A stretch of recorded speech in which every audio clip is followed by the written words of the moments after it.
Hello' viewers, এই কুইপাত word of the day ছেগমেণ্টলৈ আপোনালোক আটাইকে স্বাগতম জনাইছোঁ। কিছুমান মানুহে কথা কওঁতে চাবচোন বৰ টান শব্দ কিছুমান ব্যৱহাৰ কৰে। ইমানেই টান শব্দ যে বুজাটো কঠিন হৈ যায় আৰু লাহে লাহে কি হয় সেই মানুহগৰাকীৰ স্পীচটো আমাৰ কাৰণে ইৰেলেভেণ্ট হৈ পৰে আৰু আমি ইণ্টাৰেষ্টিং নাপাওঁ। তেনেকুৱা ধৰণৰ স্পীচ বা তেনেকুৱা ধৰণৰ কথা কি কোৱা হয় জানেনে? তাক কোৱা হয় ম্যাগনিলকে।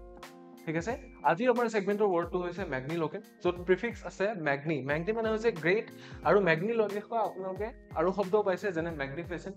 ঠিক আছে, লকিও শব্দটো আহে স্পীচ বা স্পীকৰ পৰা, সেইকাৰণে লকিও শব্দত থকা আপোনালোকে আৰু শব্দ কিছুমান পাইছে, চলিলকি, সমনিলকি, এনেকুৱা শব্দ কিছুমান পাইছে নহয় জানো? আৰু লাষ্টত থাকে ENT, এইটো ছাফিক্স হিচাপে থাকে, অৰ্থাৎ হেভিং দ্য কোৱালিটি অফ, অৰ্থাৎ এনেকুৱা কোৱালিটি যিটো কোৱালিটিত মানুহে বহুত ডাঙৰ ডাঙৰ শব্দ কয়, বহুত টান টান শব্দ কয়, যিটো কাৰণে বুজা কেতিয়াবা অকমান টান হৈ যায়। ঠিক আছে, চ' মিনিংটো হ'ল ইউজিং হাই ফ্লন অৰ পম্পাছ লেংগুৱেজ।